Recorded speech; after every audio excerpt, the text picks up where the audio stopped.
Pilsētai, tāpat kā ģimenei, ir svarīgi kopt tradīcijas un cienīt savu kultūru vēsturi. Pilsētai ir vajadzīgi svētki šī vārda visplašākajā nozīmē. Lai tie būtu, ir vajadzīgi cilvēki, kam svētku radīšana ir aicinājums. Mēs sakām, tuvojās svētki. Sakām arī svētki aiziet, tātad kaut kur tiem ir mājvieta. Un Jelgavā tā ir aģentūra Kultūra, kas tādu nosaukumu nes jau vairāk nekā 10 gadus. Šajos 10 gados aģentūra Kultūra ir mājvietu atradusi Kultūras namā, un mēs arī esam sākuši ar to, ka Kultūras nams ir renovēts, un šeit ir patīkami jebkuram, gan profesionālam māksliniekam, gan amatieru māksliniekam uzstāties uz skatuves, mēģināt šajās telpās un justies labi. Viņu organizētie pasākumi ir pazīstami pat aiz Latvijas robežām, bet viņu pašdarbības kolektīvi ir jelgavnieku kultūras vislielākā vērtība un pamats. Visas nav pat iespējams nosaukt un pieminēt, bet ieskatīsimies nelielā mozaīkā.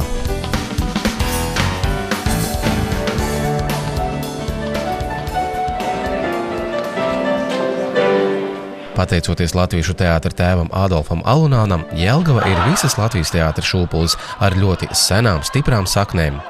Jelgavnieki vienmēr ir mīlējuši teātri, un Jelgavā vienmēr ir bijis savs teātris. Ādolfa Alunāna Jelgavas teātra dzimšanas gads ir 1959. Pie tā šūpuļa stāvējis Jānis Lūsēns, pēc tam gadiem ilgi to vadījusi un joprojām vada Lūcija Ņefēdova, kas kopā ar Intu Aleksi, scenogrāfu Edvīnu Kalninieku veikuši grūti pārvērtējumu kultūras misiju. Jelgavas teātris ir viens no tiem retajiem, kur kopš dibināšanas nekad nav pārtrūkusi darba rosība, un šajā ziņā ir apbrīnojama galvenās režisors neatlaidība un enerģija. Šodien kopā ar režisoru Arvīdu Matisonu Lūcija Ņefēdova ir izaudzinājusi jaunu paudzi, kas iesākto godpilni turpina. Jelgavas jaunais teātris attaisno savu nosaukumu, iestudējumos meklējot un parādot skatītājiem jaunas teātra mākslas formas un saturu. Mākslinieckie principi ir vienkārši – profesionāla attieksme pret darbu, radošums un cieņa pret skatītāju. Teātris pastāv kopš 1992. gada. Savas darbības laikā vairāk kārt ir piedalījies Latvijas amatieru teātru gada izrāžu parādē, ņēmis dalību starptautiskos festivālos Lietuvā, Igaunijā, Somijā, Anglijā un citur. Kopš 2010. gada trupā ir jauns mākslinieckais vadītājs režisors Rihards Svjackis, kura vadībā ir tapuši jaunākie iestudējumi.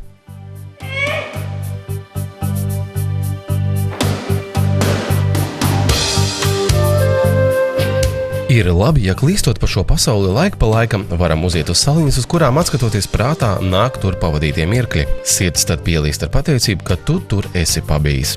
Tāda saliņa ir arī Ulda Rogas vadītā zīmēšanas studija, kur nāk gan tādi, kas zīmēt mācās tikai 1. gadu, gan tādi, kas to jau dara vairākus gadus. Un šodien daudz jelgavnieki, mākslinieki un studijas vadītāji Uldi Rogu sauc par savu skolotāju, bet aģentūra Kultūra par savējo. Studijā apgūst akadēmiskā zīmēšanas pamatus, un nav jau svarīgi, vai jaunietis nākotnē kļūs par mākslinieku, bet zīmēšanas abece viņiem nebūs sveša. Nevelti pie Ulda Rogas ir mācījušies ļoti daudzi arhitekti.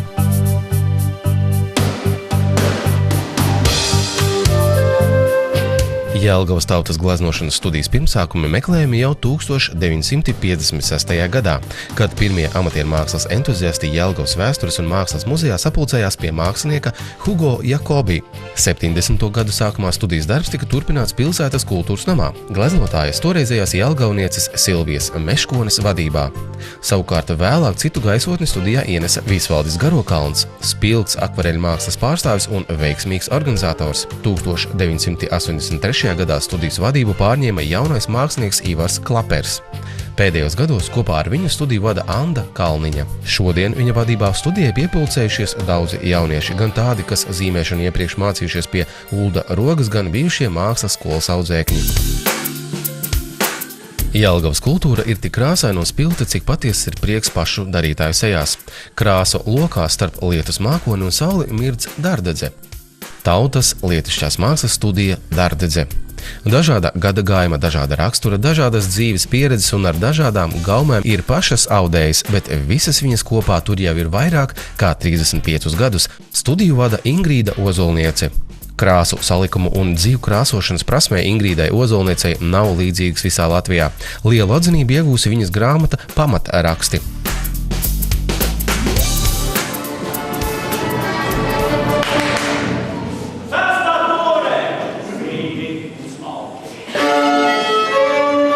Jelgavnieki novērtēja savu senču atstātās zīmes, tos ļaudis, kuriem to senā tautas dziesma, muzicēšana, danči un rotaļas folkloras kopā Dimzēns aicināja pulcēties 1993. gada rudenī Velta leja, un viņi to ļoti atsaucīgi dara kā savam tā citu priekam. Kopā ar lieliem un maziem klausītājiem skolās, iestādēs tuvā un tālā apkaimē tiek izdejotas, izdziedātas un apgūtas tradicionālās gadskārtu ieražu tradīcijas. Kopš 1994. gada folkloras kopa ir piedalījusies visos starptautiskajos folkloras festivālos Baltika. 2003. gadā Dimzēnam tika piešķirta lielā folkloras balva Gada folkloras kopa. Viņi iet arī laikam līdzi un izdevuši savu darbu apkopojumus diskos Zemgales dziesmas dzied Dimzēns un Zemgales kāzu dziesmas. Pēc daudzajām atsauksmēm mēs droši varam teikt labākie Zemgalē. Jelgavnieki dejo. Tie nav tikai kolektīvi ar 8 pāriem, tās ir vesels dejotāju saimes un pat dinastijas, no vismazākā pirmskolnieka līdz senioru godpilnajam deju solim. Tādā kā dzimšanas secībā ieskatīsimies kuplajā saimē. Viens no senākajiem, varbūt arī vecākajiem deju kolektīviem dibināts 1945. gadā – tautas deju ansamblis Jaunība. Tā dibinātājs Zemgales deju ķēniņš Vilis Ozols. Turpinātāji Modris Vanaks, Ludmila Muskare. Šobrīd ar savu vadītāju Arvilu Noviku meklē īsto asumu un raksturu dejās. Paspējis pabūt Polijā, Bulgārijā, Vācijā, Itālijā, Horvātijā, Slovākijā, Ungārijā. Jaunība – tas ir kolektīvs ar tradīcijām. Viņi ir meklētāji. Tautas deju ansamblis Lielupe. Kas ir Lielupe? Tie ir dejotāji, kurus vieno mīlestība uz deju. Līdzīgi kā upes ieplūst jūrā, arī viņi laikam ritot no pavisam sīka strautiņa, saplūduši kopā plašā un draudzīgā pulkā. 50 gadi daudz vai maz?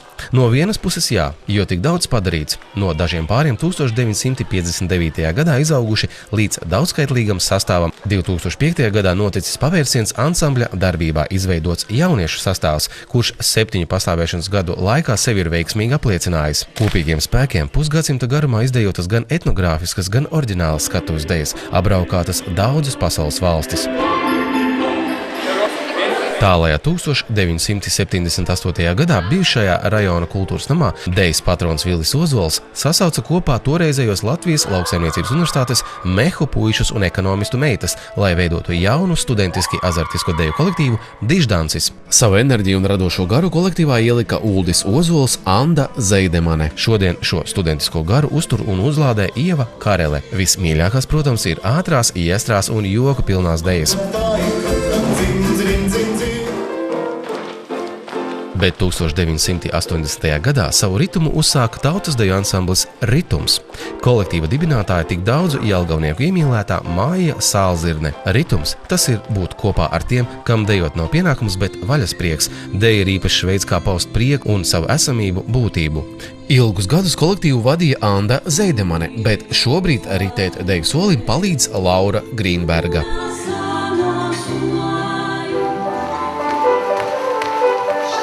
Ieviņa – kolektīvs ar vēsturi, ko raksturo vēlme pulcināt ap sevi bērnus un jauniešus, kuriem svarīgi izteikt savu pasaules uztveri tieši dejā. Savu Ieviņa plāniņa vidū 1984. gadā iestādīja Līga Ozola. Savas augšanas un ziedēšanas laikā Ieviņa piedzīvojusi gan kāpumus, gan kritumus. Šobrīd tā atkal zied Pārlielupē un Līga Ozola ir kopā ar viņiem.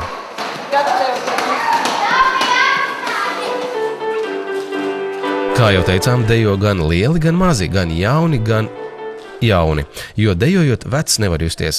Pārlielupē dzimušais vidējās paudzes deju kolektīvs Rota šogad svin 25 gadu jubileju, un viņa dejas prieks ir kā saliņa, kas pulcē tos, kas grib viens otru satikt. Toreiz Ludmilas Muskaras aicināti toreizējā Lauktehnikas kultūras namā dejot atsāka bijušie Jaunības un Lielupes dejotāji.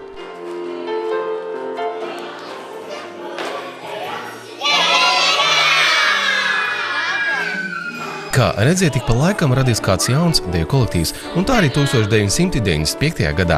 Tas bija ražīgs, piedzima bērnu un jauniešu deju kolektīvs Vēja Zirdziņš, kurā šobrīd ir vairāk nekā 200 mazi un lieli dejotāji. Viņi savu prasmi apgūst pie kolektīva vadītājas Aldas Skrastiņas, pedagoģis Gunas Trukšānes un koncertu meistares Ivetas Stivriņas. Spilgti un izteiksmīgi ir jau deju uzvedumu nosaukumi, kur nu vēl paši koncerti. Johans Mušpapīrs, Smaragda pilsētas burvis, Pinokio piedzīvojumi, Sūnu ciema zēni, Veiksmes rauši, Dzeltenais linu ceļš, Diega buņģa un Randiņš Belevilā. Vēja zirdziņš ar savu atraktivitāti, dzīves prieku, spilgtu radošo sniegumu ir pazīstams nevien Jelgavā. Par to liecina arī no starptautiskā tautas mākslas festivāla Music World, kas notika Itālijā, pārvestā galvenā balva sudraba delfīns. Vēja zirdziņš ir vienīgais kolektīvs Latvijā, kurš finālskatē 9. skolu jaunatnes dziesmu un deju svētkos tika pārstāvēts visās vecuma grupās. Kolektīvs Māja patveda 1. un 3. pakāpes laureāta titulu.